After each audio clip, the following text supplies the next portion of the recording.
Great to have your company on Racing Pulse. As I said earlier, if you want to ask the bosses of Harness Racing Victoria any questions, just send through your text messages and we will read them out. There's certainly been a lot of news, a lot of headlines in the last week in regards to the financial state and the future of harness racing in Victoria. And it's fair to say that the headlines don't make good reading, and there are a lot of concerned participants, a lot of concerned fans. So it's great to have in the studio the CEO of Harness Racing Victoria, Matt Isaacs, this morning. Matt, thanks for your time. Good morning, Michael. Good morning, listeners. And we've also got Adam Kilgour on the phone, who is the chairman of Harness Racing Victoria. Good morning to you, Adam.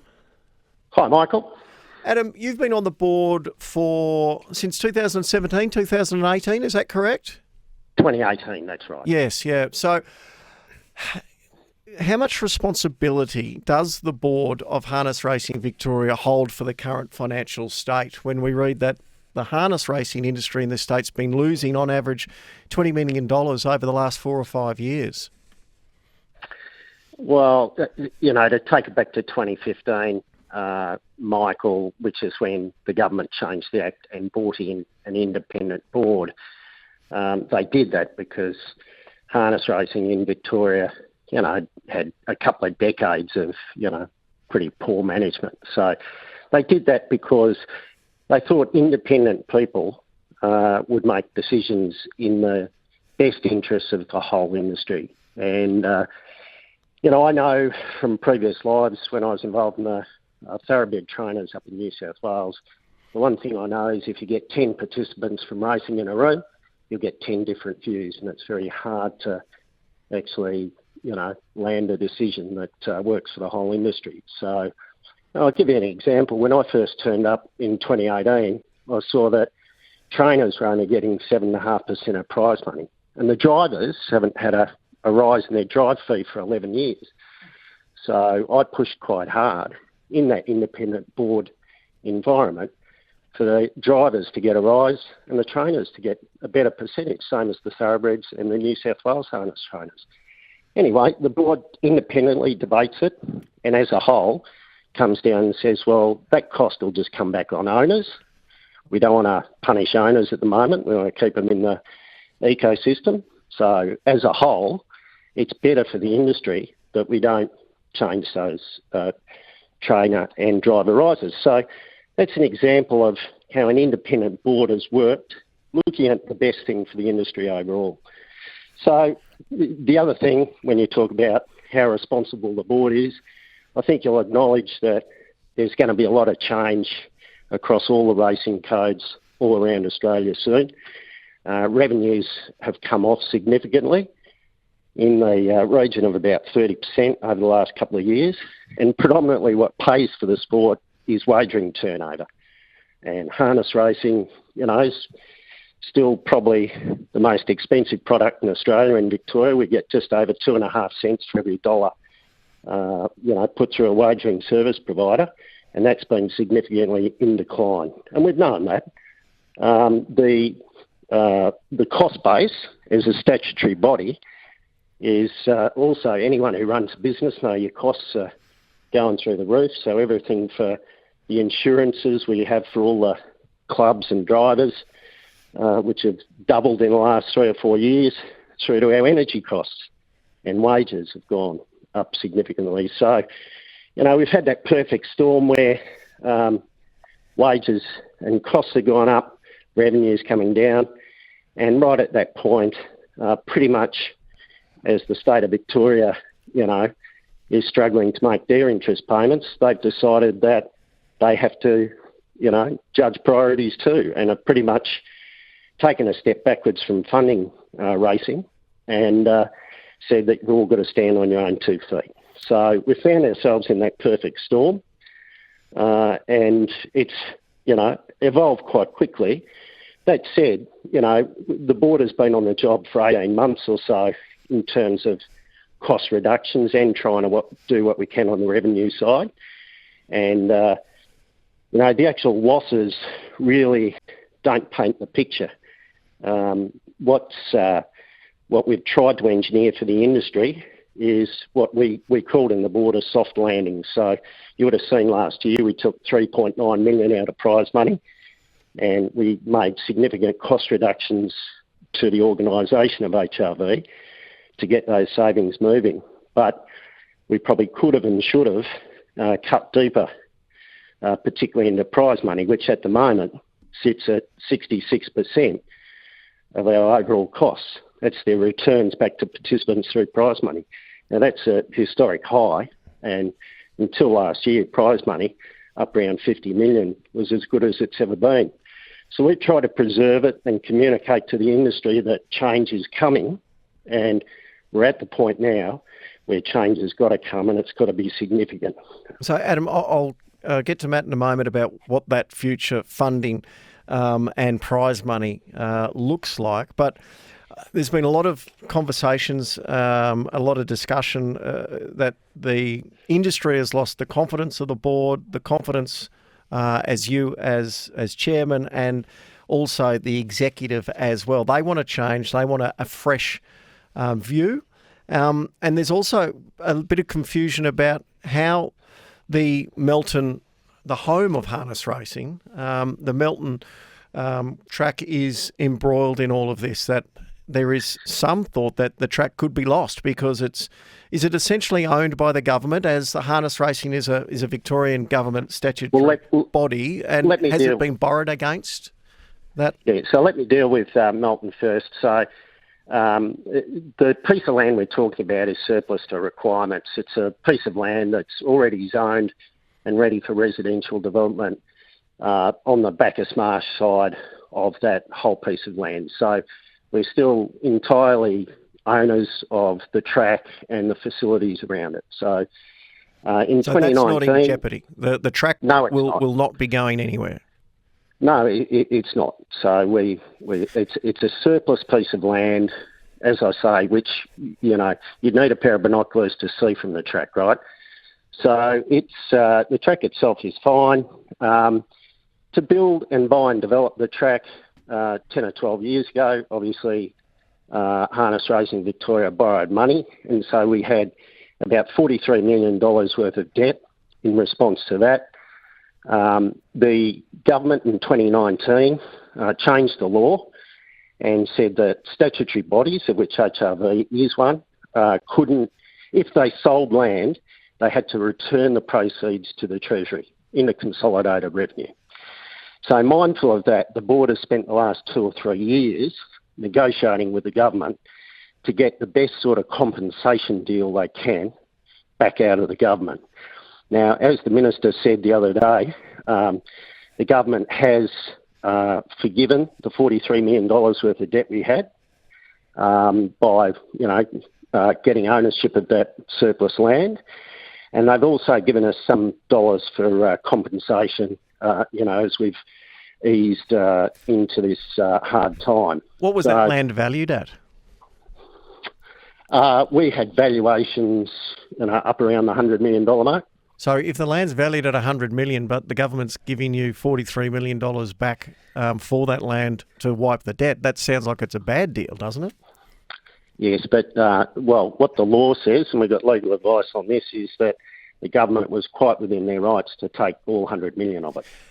So, Michael, I think that's an important point. The decision that 2019 with the policy change from government essentially ensures that the land, the assets that have been created by Harness Racing Victoria over the last couple of decades are essentially Crown land. And as the chairman just laid out, that we were not entitled to any value exchange. And the board, prior to my time and since my time, we've worked closely with government to be able to extract the right value exchange.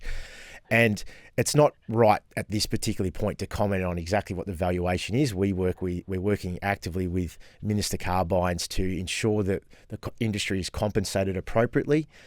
And the Victorian government have been incredibly flexible and working on ways that allow not an exemption, but the right outcome for harness racing to ensure that the asset that's been created by our industry, for our industry, can be used to help support our transition over the next couple of years to a more sustainable business model. Just give us a bit more insight into what that transition looks like after this next race at Shepparton, because we've got a lot of participants who are concerned about how much money will be on offer for them to actually survive in the industry. With Matt Isaacs, the CEO of Harness Racing Victoria, Adam Kilgour, the chair, is on the phone as well. And look, I know you've had some very big prize money recalibration cuts in recent times, and there's more anticipated to come. SMSs are coming through. I think sum it up very well.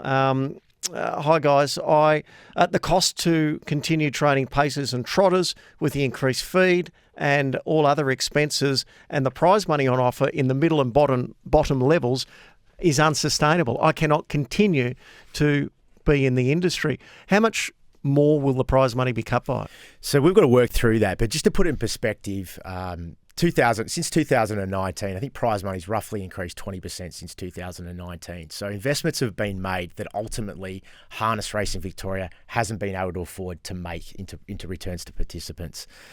But we're also very conscious about the cost of operations out there for our participants and our people that earn a living out of the sport. So whatever we do and the strategy that we've had in place, supported by government, is a progressive shift that will lower all elements of racing, but we haven't decided exactly what that looks like.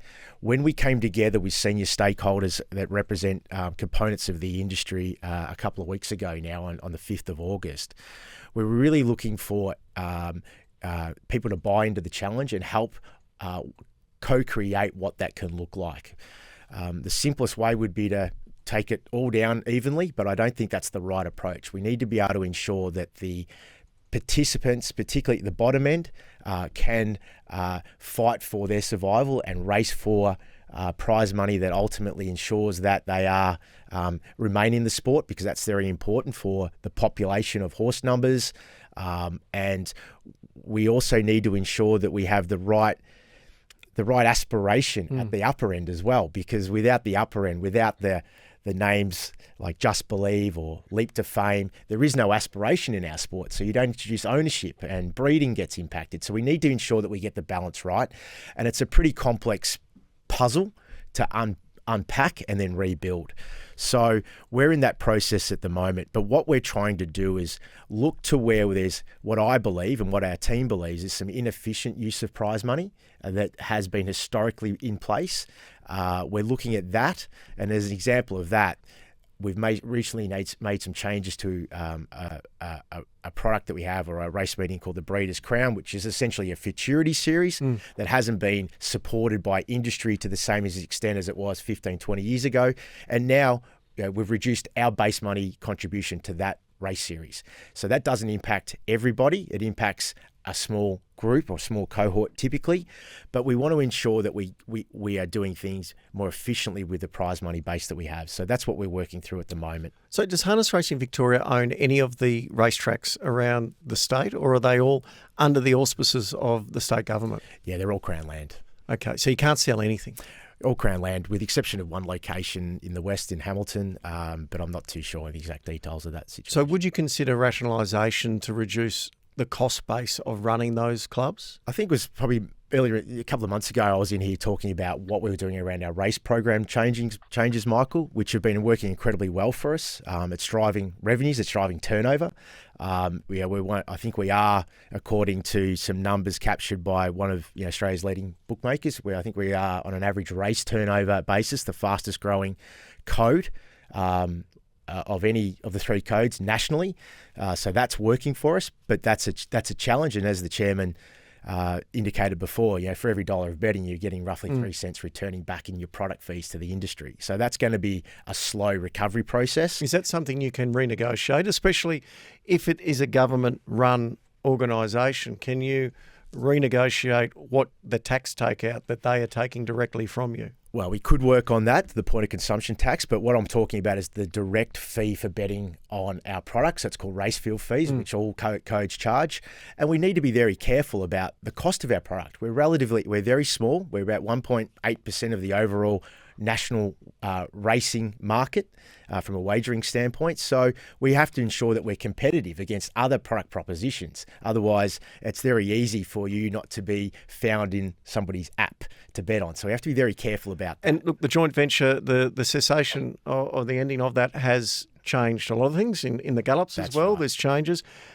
You're renegotiating at the moment your deal with Sky. There's reports that you may not be on Sky One. Is that true? And how much damage would that cause? Well, first of all, it's commercial in confidence, and Sky have been an incredible partner for the racing industry for decades, and an incredible partner for harness racing Victoria.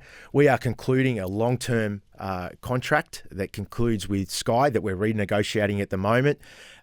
We are in a position to a long-term contract that's a 20-year contract that concludes, and we're moving into a more modernised version of that contract, and that contract will see some returns to industry through digital betting and our product that is then on-sold by Sky into other wagering service providers. So they have been incredibly supportive around our future and will remain probably our most important partner into the future. So Adam Kilgour, the chair, is also with us. I think participants are rightly frustrated. You can understand it because their livelihoods and their future are on the line. There's going to be a rally, I believe, this Sunday as well. Can you give them some concrete messaging as to what the future is going to look like? Obviously, there's going to be a reduction in prize money. What other plans are in place to try and turn the industry around?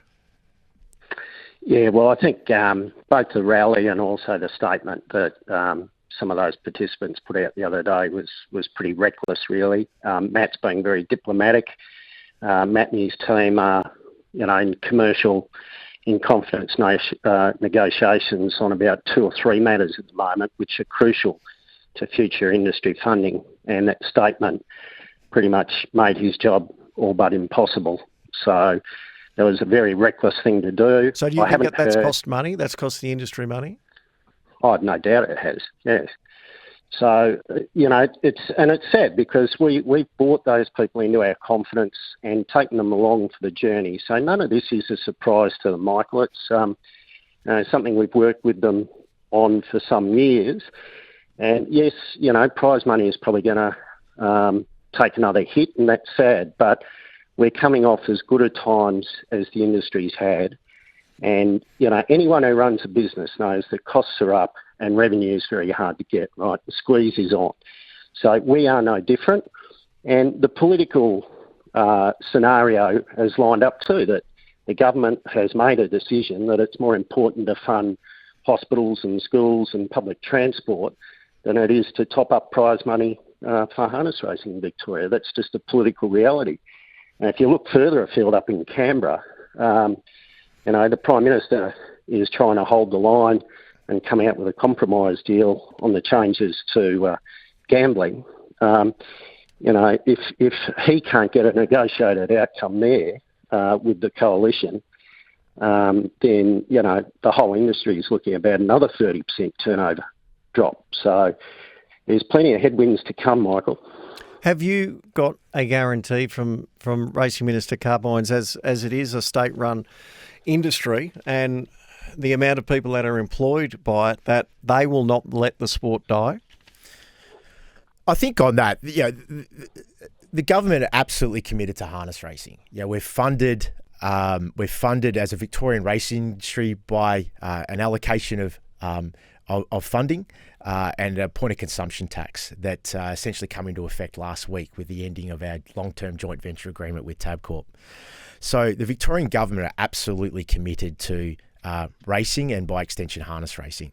I think what's important that we need to do is address the challenges that exist within harness racing. We need to get the right balance of cost to operate harness racing Victoria and put the show on and ensure that we get the right allocation of prize money within our revenues that we're generating. So So on that, Michael, just let me finish if I may. We need to be able to demonstrate to government and Treasury that we're prepared to do the things that we need to do and demonstrate our preparedness as an industry to be able to make the appropriate changes for our own future. And that's the expectation that has been placed on the board and myself to do that. So we want to work with industry to achieve that. And I think it's important as an industry, we do come together and resolve that together. And that's why I'm really excited about the rally that's being organised on Sunday, because I think if it's a generation of ideas on how we can grow revenue and we can make our sport more relevant to a broader audience, they're the things that we need to be looking at to ensure that we set ourselves up and own our own survival and future. So just a quick one. Obviously, the easiest way to save money is to reduce prize money. What other cost-saving mechanisms will be implemented? So August last year, we announced internally $6 million in operating cost savings, which were realised through the course of last year. So our forward forecast and our projection for the year that just closed out was a significantly greater loss than what we actually have delivered. So our projected loss was $34 million. It's become a $24 million loss unaudited for the close of the financial year. And it included some one-offs in there, so for some redundancies, for some people that have left the organisation, and some projects that weren't planned. We, again, in May, announced a further $7 million in cost savings, operational cost savings, over the next 12 to 18 months. That plan is in place. And we continue to resize the operations of Harness Racing Victoria to its minimum operating model, whilst protecting the integrity and welfare of our sport and our participants and the stars of the show, the horses.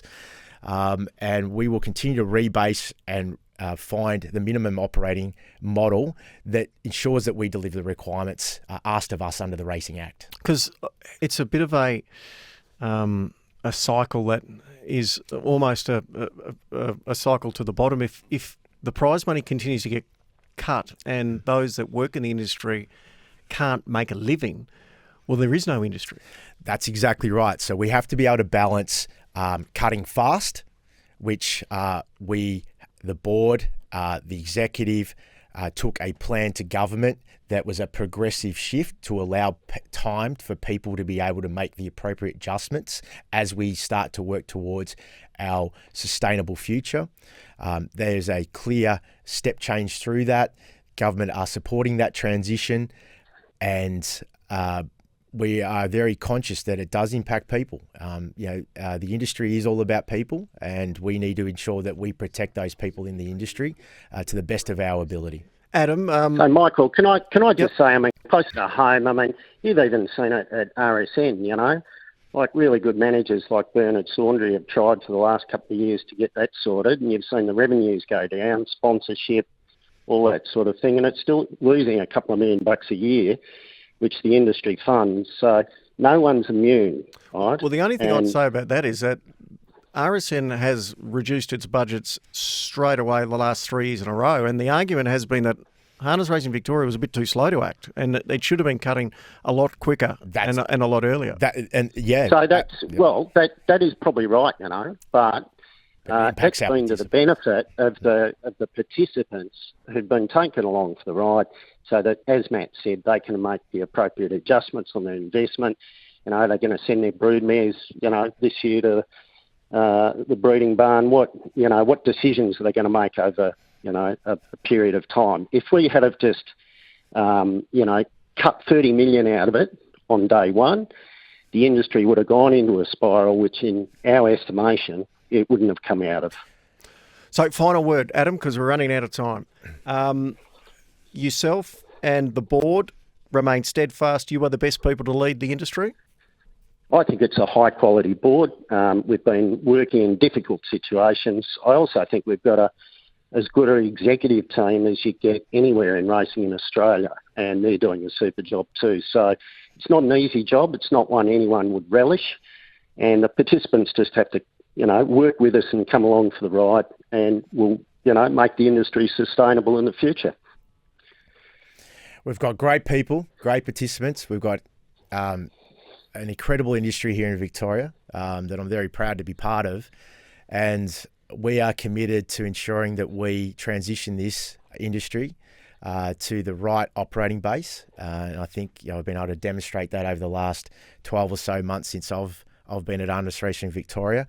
But it is incredibly challenging to establish the revenues that we need to be able to grow this sport and make those appropriate reinvestments. So we have to do that.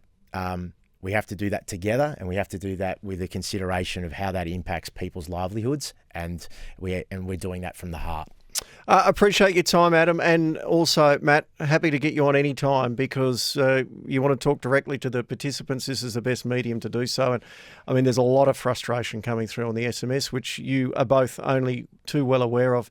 And there's a lot of fear, people's livelihoods at risk here, not just those who enjoy watching the sport from a pleasure point of view and having a bet. These are people that have their entire lives invested in harness racing. So there doesn't seem to be any easy answers. Fingers crossed that the government will be able to help support moving forward. Adam, we'll keep in contact, and same with you, Matt. Appreciate your time. Good to see you, Michael. Thank you. Thanks, Mike. Cheers. All right, we'll talk more about this on the program over the coming days.